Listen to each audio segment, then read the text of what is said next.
I started this show about 2 years ago, at the beginning of 2016. But in those 2 years, I never really thought to do a Rational of the Year award. But now that I'm doing these videos on a more regular basis, I think it's time to give one of these out. And I'm making it sound like it's a big deal. I'm giving the Rational of the Year. But really, this is the first year I'm doing this, and I think it's important to look back on the year and recognize who the true leaders are. And for me, Rational of the Year should go to an individual who is a leader, somebody that cares about the people, and someone who is inspiring and proves everyone wrong. Now, I've narrowed it down to 3 potential choices this year, but before I even get to that, I do want to give a shout out to a movement, or I guess a group of people, where there isn't necessarily one individual that you can sort of pin as the leader, but it's a movement that does deserve to have a shout out, and that's the Me Too movement, which I think really started with Gretchen Carlson. Carlson, of course, who is the former Fox News host that sued former Fox News CEO Roger Ailes last year for sexual harassment, and who was considered one of, if not the most powerful man in media.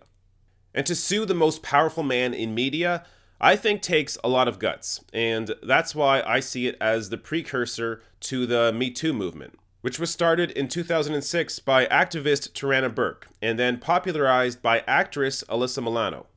And now we've reached the point where there is a massive cultural shift in media, Hollywood, and politics. And I hope we see that shift make its way into the lives of everyday people as well. Now, let's move on to the top 3, with one of them getting Rational of the Year. So, the first runner-up, in no real order, is Nina Turner. So Nina Turner is a former Ohio State senator and, in my opinion, the most important surrogate for Bernie Sanders in 2016. But in 2017, things really picked up for Nina. She became a regular guest on CNN and then the president of Our Revolution. Our Revolution is about what the senator from Vermont, Bernie Sanders, said, preached, and did all along, not only the campaign trail, but throughout his life, in trying to create an America that is good, that is just, for everybody. And Our Revolution, of course, has now led progressives to victories all across the country, from city council to mayors to DAs to state house and senate races, and a lot more. So Nina Turner and Our Revolution deserve a big shout out here. And the reason why I think she deserves to be on the list is because she's bold, principled, and has a genuine connection to the lives of real people.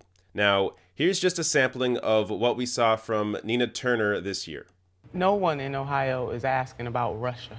The fact that the working poor and barely middle class in this country are not asking for more than what they deserve. They are asking for a hand up, not a hand out. We as Democrats have to do a real assessment, a real autopsy, and to determine whether or not we are going to start to win so that we can push policies that really help the American people. I mean, we got a lot more than trophies on the line here. I talked to a boomer, a baby boomer, African-American baby boomer who lives right here in D.C. Russia is not in his top 5. He believes that both parties are failing. I talked to a Gen Xer, a white male who's in the union. He wants third party. You know, when is the Democratic Party actually going to do something for its loyalist part of the base? They haven't done the doggone thing for African-American women. The Democrats have to do a better job. We lost in 2016 because we did not speak to the heart of the people, did not address their concerns. The economy, income inequality, wealth inequality is real. People have to come out to vote, and I think sometimes we talk about this as if the voters owe the elected officials something, when it is the other way around. People have to earn that vote every single time. And we need to hold all of these elected officials accountable. I don't give a damn whether they are a Democrat or Republican or Libertarian or Green Party. If they are not fighting on behalf of the people, they got to go. Now, the next person on this list is somebody that I expect could likely make the list almost every year, and that's because I mean, just being honest, his face is at the end of all of my videos, and that's Bernie Sanders. Now, Bernie's on this list for a number of reasons, and one of them, which is sort of encompassing of all the points, is that he didn't retreat into the woods when Trump won. And that's because for Bernie, it's about policy, and it's always been about policy, which is why this year he's been in CNN debates on healthcare, on tax reform. He has pushed Medicare for All by introducing the Medicare for All bill and getting a lot of Democrats that you wouldn't think would support Medicare for All to get on board and support it. And that's because he remains the most popular politician in the country. So he has clout and he knows how to use it. So here's a sampling of what we saw from Bernie Sanders this year. Why do you think the Koch brothers and Ted Cruz's major donors, billionaires, are supporting these proposals? Do you think they're staying up nights worrying about working families? Do you think they're worried about kids who can't afford to go to college? Do you think they're worried about elderly people who can't keep their homes warm in the wintertime? They are not.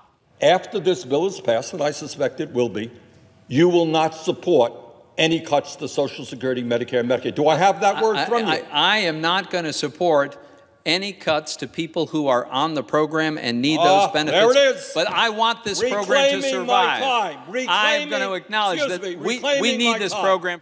You got one group of people, the Koch brothers, two people, worth over $95 billion. They are going to spend $300 million alone in this campaign cycle to do what? To pass legislation that protects the interest of the wealthy and the powerful, and to support candidates like Senator Cruz who will do just that. My friend from Pennsylvania just told you they may go forward to raise the retirement age. They may cut your cost of living adjustment. That is what he just said. Boston Globe the other day, it said the Koch brothers want this tax reform. And you know what the article said? And Ted actually, I think, was at a meeting with the Koch brothers the other day. Was that right? Indeed. Yes. And what you may have heard this guy say, if you don't get your act together for the billionaire class, you know what they're going to do? They're going to cut your funding, Ted. You're going to be in trouble. Here are the facts. Here are the facts. 60% of the tax breaks you are giving your coming from your campaign contributors, the 1%. So we used to think that what Congress was about is representing the middle class and working families of the country. Unfortunately, as a result of Citizens United, we have a corrupt campaign finance system. What this legislation is about is not for the working families of this country, no matter what Senator Cruz may say. What this legislation is about is to benefit the wealthy and the powerful and those who make large campaign contributions. So with two heavy hitters like Nina Turner and Bernie Sanders as runner-ups, who could be the rational of the year? Well, that answer is Jeremy Corbyn. Over $6 billion will have been cut from social care budgets by next March. Still, most of them have not got somewhere decent or safe or secure to stay in. Somehow or other, it seems to be beyond the wit of the public services to deal with the crisis facing a relatively small number of people in a country of 65 million. I hope the honourable member begins to understand what it's like to wait for social care stuck in a hospital bed or other people having to give up their work to care for them. There are programmes on your station that I don't really agree with. You probably don't agree with them either. Isn't that what open debate and journalism is about? So it's falling pay, slow growth and rising poverty, and this is what the Chancellor has the cheek to call a strong economy. According to parliamentary profiles by Andrew Roth, authoritative. Andrew Roth has a wonderful reputation for having the most inaccurate parliamentary profiles known to anyone. So you were not a member of the editorial board of that magazine in December 1984, categorically not interested. I read the magazine, I wrote for the magazine, I was not a member of the editorial board. Okay. The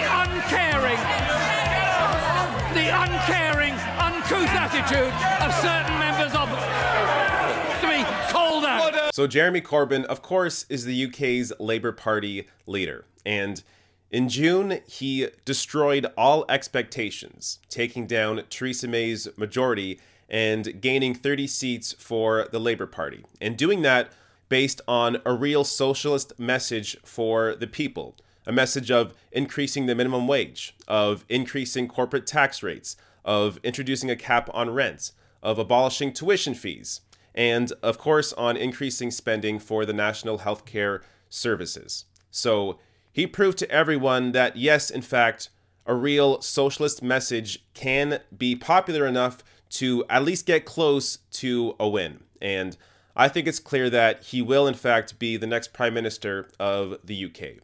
So because of this strong leadership, the fact that he's inspiring, and that he completely proved everyone wrong and destroyed all expectations that people had of him, this is the reason that Jeremy Corbyn is our first Rational of the Year.